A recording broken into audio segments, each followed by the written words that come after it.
Francis Khalifa, bonjour, Boker Tov. Bonjour. Merci d'être avec nous ce matin sur Studio Kalita et on peut vous souhaiter un nouveau Mazal Tov pour votre réélection dimanche à la présidence du CRIF pour un second mandat de 2 ans. C'est bien cela, n'est-ce pas ? 3 ans. 3 ans, ah oui, 2 ans de ce second mandat de 3 ans à la présidence du CRIF. Alors, Francis, c'est toujours l'occasion, la réélection d'une personnalité comme vous, c'est toujours l'occasion de dresser à la fois des bilans et d'envisager des perspectives. Comment vous avez résumé votre premier mandat ? Quelles ont été pour vous les priorités et vers où va-t-on désormais ? Je vais vous dire, en réalité, les priorités restent les mêmes parce que la situation ne change pas beaucoup.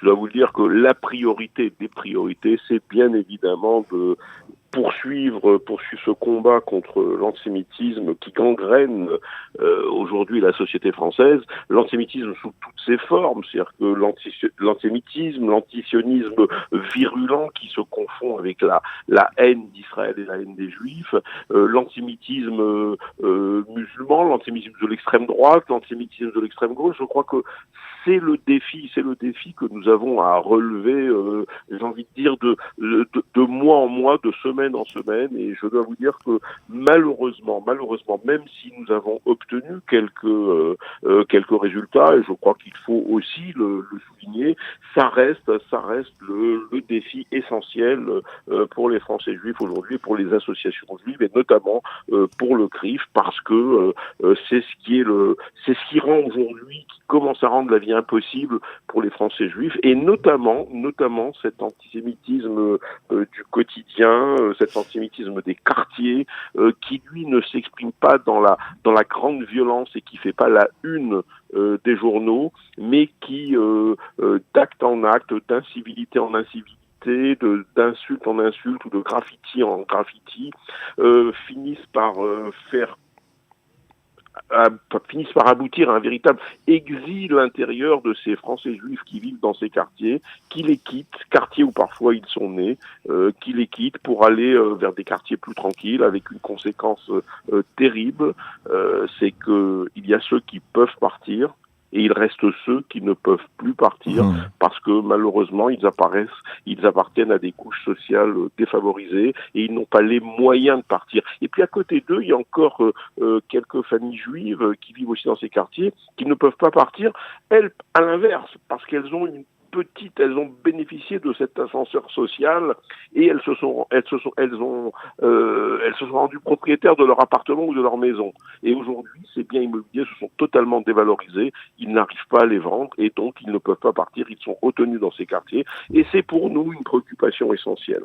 C'est un tableau relativement pessimiste que vous nous dressez là parce que finalement, et il faut bien l'avouer, c'est le combat contre l'antisémitisme, même si bien entendu il est extrêmement louable, on a le sentiment qu'on ne parviendra jamais, quoi que l'on fasse, à endiguer ce fléau. N'est-ce pas frustrant pour vous qui êtes à la tête du CRIF de combattre avec toujours plus de force et finalement de voir que le fléau continue à se développer ? Je vous le disais au début de l'entretien, alors c'est le tableau tel qu'il existe et je crois que si on veut arriver à combattre, il faut pas se masquer la vérité, donc c'est la vérité, mais à côté de ça, bien évidemment, nous obtenons aussi des résultats et je voudrais en rappeler deux qui, à mon sens, sont essentiels et importants dans cette lutte contre l'antisémitisme, et notamment sur la lutte contre l'antisémitisme sur Internet. C'est la proposition de loi Avia qui arrive à son terme aujourd'hui et qui devrait être votée dans les semaines qui viennent à l'Assemblée nationale et qui va nous permettre de lutter avec plus d'efficacité contre la haine sur le net et sur les réseaux sociaux, puisque nous allons pouvoir faire supprimer plus facilement les messages antisémites. Nous allons pouvoir, il y aura des sanctions plus fortes pour les diffuseurs s'ils ne suppriment pas dans des délais les messages antisémites. Donc ça, c'est une progression. Et puis nous avons aussi, je crois que ça, je tenais beaucoup et je crois que j'ai Nous avons beaucoup travaillé à cela. Nous avons la définition de l'antisémitisme de l'IHRA, qui a été endossée par le président de la République au moment du dîner du CRIF l'an dernier, et qui, normalement, devrait arriver devant l'Assemblée nationale sous la forme d'une résolution. Alors, bien évidemment, une résolution, c'est pas contraignant, mais je crois que c'est un premier pas. C'est un premier pas qui va permettre justement d'avancer aussi dans ce domaine de l'antisionisme virulent qui avance derrière l'antisémitisme virulent, qui avance derrière ce masque de l'antisionisme. Alors justement, ça nous amène à parler un peu plus d'Israël, parce que c'est aussi une des priorités de l'action du CRIF, la défense de l'État d'Israël, et il semble qu'il y a une sorte de dissonance entre quelque part, la volonté des autorités françaises en général, on parle, disons, de l'Assemblée nationale, du gouvernement, du président de la République, de lutter de manière la plus efficace contre ce fléau de l'antisémitisme, et le positionnement on va dire, de l'échiquier politique français par rapport à l'État d'Israël. On ne peut pas dire que les marques d'affection en direction de l'État d'Israël se soient multipliées au cours des dernières années de la part de n'importe quel composant de l'échiquier politique israélien, avec de quelques rares exceptions. On l'a vu encore récemment dans des débats devant la commission des affaires étrangères du Parlement français. Israël a très mauvaise presse en France. Comment peut-on faire pour améliorer cette image, et pourquoi est-il si difficile de faire ce lien justement qui a été fait par le président entre l'antisionisme, l'antisionisme comme nouvel aspect de l'antisémitisme, et le positionnement de la France par rapport à Israël aujourd'hui?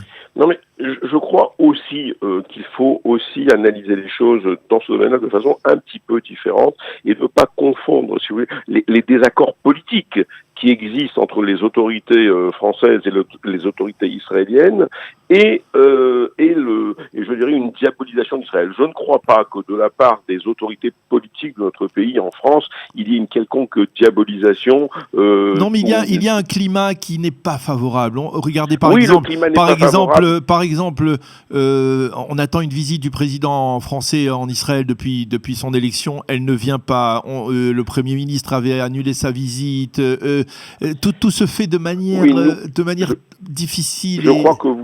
Je crois que vous avez raison. Il manque de véritables signaux d'amitié, et notamment cette visite du président de la République serait un signal fort de l'amitié, y compris. Pourquoi c'est si difficile? Est-ce que aujourd'hui, vous pouvez dire que par exemple Emmanuel Macron a du mal à venir à Jérusalem parce que c'est Jérusalem, parce que oui, je crois que la politique politicienne malheureusement intervient dans ces signes d'amitié, et nous déplorons bien évidemment. Nous le déplorons, et je crois aussi surtout qu'il y a, que l'on veuille ou non, dans le cadre du conflit israélo-palestinien, un parti pris qui a été pris par la France, qui est d'être plutôt du côté des Palestiniens, et qui n'a pas cette position équilibrée dans ce conflit que nous souhaitons et auquel nous engageons les autorités françaises, qui crée justement ce malaise. Et puis il y a moi, je vois aussi dans tout cela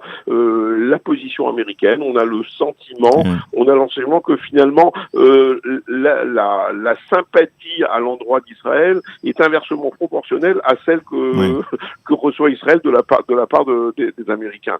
Et c'est comme une réaction finalement. On a le sentiment que Israël fait un petit peu les frais dans sa bonne relation avec les États-Unis, fait un petit peu les frais de la mauvaise relation qui peut exister aujourd'hui entre le président Trump et le président Macron. Donc c'est un ensemble de tout ça qui crée cette difficulté finalement à voir émerger des signes réels d'amitié qui aillent au-delà bien évidemment des désaccords politiques qui peuvent exister sur certains sujets. Alors c'est vrai qu'il y a peu de visites de ministres, de visites officielles de ministres en Israël. On a déploré, je l'ai déploré au dîner du CRIF devant le président de la République, ce report des visites tant du Premier ministre Édouard Philippe que du président Macron en Israël.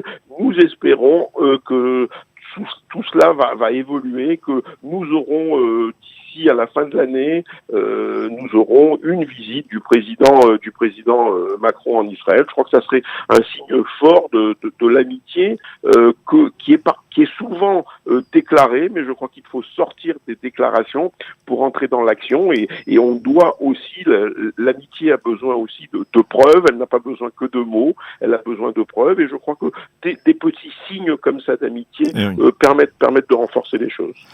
Eh bien, Francis Khalifa, merci beaucoup d'avoir accepté d'être avec nous ce matin pour commenter, on va dire, votre réélection ce matin, votre élection dimanche à la présidence du CRIF. On vous souhaite bien entendu beaucoup de réussite dans votre second mandat. Merci d'avoir été avec nous et bonne journée. Shalom. Merci à vous et shalom.